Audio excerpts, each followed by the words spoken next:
Welcome to the Sports Trigger. I'm Jared with my co-host Travis. Here to ignite your day. Hello everyone and welcome back to the Sports Trigger, where today Travis and I are going to be discussing NCAA basketball rule changes and why the heck are they trying to become more like the NBA. Travis, why can't they just let us have our college game as is? Why can't they change it? I don't know. I don't understand why, especially the NBA. I feel like this is happening and going on with the NFL and college football as well. I don't understand the clashing. I definitely think that we need to be able to differentiate between college and professional, but I feel like these are moves being made in order for players to be easier distinguished and easier to view as to whether they're not or they are ready to be in the pro game. And when it comes to drafting and picking different players, and that may not be the case. That may not be the sole reason, but it definitely seems like it. And I definitely think that the pros need to step off and college needs to put their foot down and make it to where these changes aren't going to keep being made. Well, that's an interesting point. First, before we get too far, let's go over some of these rule changes that are being brought forth or have taken place in the last few years that have kind of moved the college game more along towards the NBA. So, Travis, how about you just give us a little bit of a breakdown of some of the rules we're talking about and actually pointing to here? The farthest dating back is the 3-point arc, which that's probably 10 years back, so that's a little bit farther back than what we're talking about, but I don't have an issue with that at all. Then the cylinder underneath the baskets, that's a more recent one that they're looking to change to where it's not exactly like the NBA, but it's close and relative in size. I don't have an issue with that. But the main two ones are the shot clock and fouls.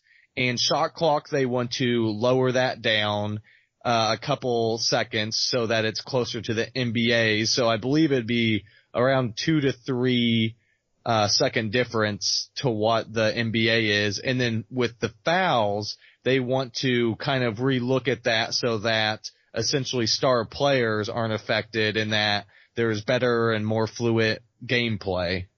Yeah, and the latest I've heard on the fouls is they're floating the idea of resetting the fouls at about the midway point of halves if they're not going to switch to quarters, which part of me, that's fine with me because we've had a lot of NCAA games where 13, 14 minutes left in the half and a team's already in the penalty. I mean, how many people want to see a team shoot 26, 27 free throws in a half, have that much stoppage? Like, there's not a lot of game flow. And really in the NCAA tournament this last year, there was some really smooth gameplay. It wasn't like a few years ago where it was just a lot of fouls, a lot of free throws, slug 'em out games, sloppy.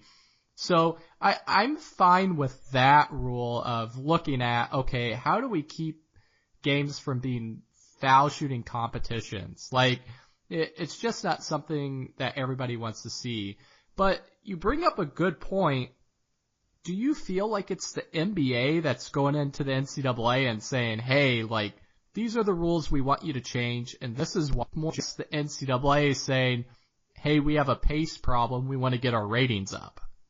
I definitely feel like it's where the NBA is going to college, and obviously it doesn't feel that blatant with the way that it's coming across.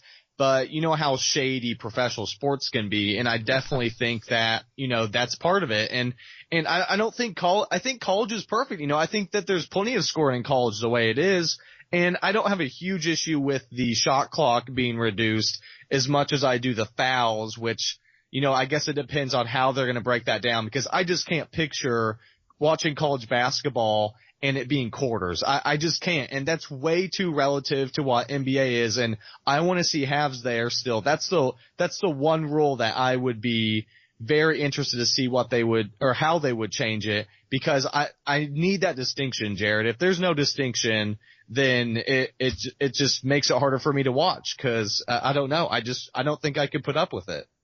I'm going to disagree with you on one rule. You said you're fine with the shot clock change.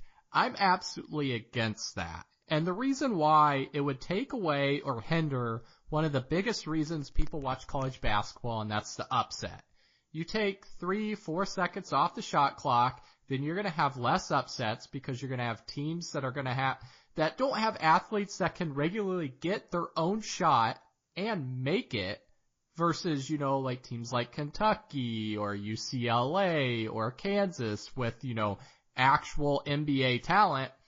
They're going to struggle. And you know what? I don't want to watch college basketball if there's no upsets.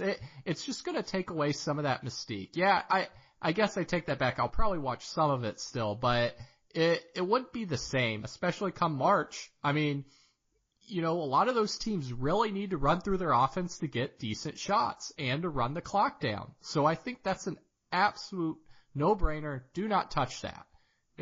And outside of that, okay, fouls maybe, but the NCAA had over, I think through the Sweet 16 or the Elite 8, they had over 9 million viewers. So that's per game, I think, or something along those lines. I'd have to recheck those stats, but it was a high number in general. So I don't know why they're so concerned about viewership in general. But the other rule that I guess would have bigger ramifications is the one and done rule.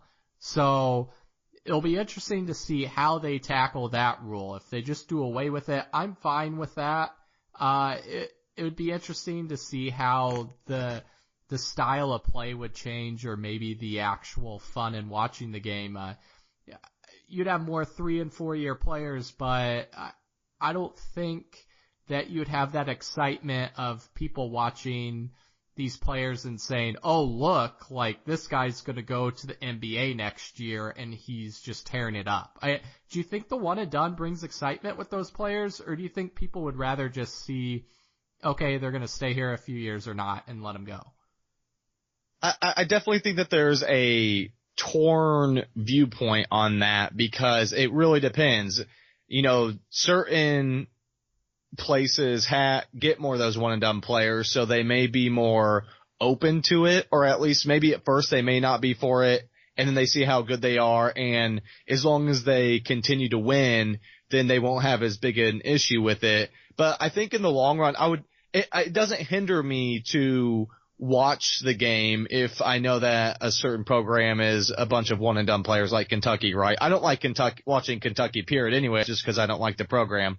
But that's for another day. I definitely think that I would rather be watching a player that I know is going to be there for a couple of years, because then that's someone you can follow, right? That's someone that you can talk about with friends, and it's a good name drop, definitely. But I don't know. I think everyone has their own different viewpoints on it. But for me personally, I would rather have someone who's going to stick in college for a couple of years, which, I'm a Notre Dame basketball fan, so I'm accustomed to seeing that. Well, Notre Dame needs those players. So with that being said, guys, thanks a lot for joining us on the Sports Trigger today, and until next time.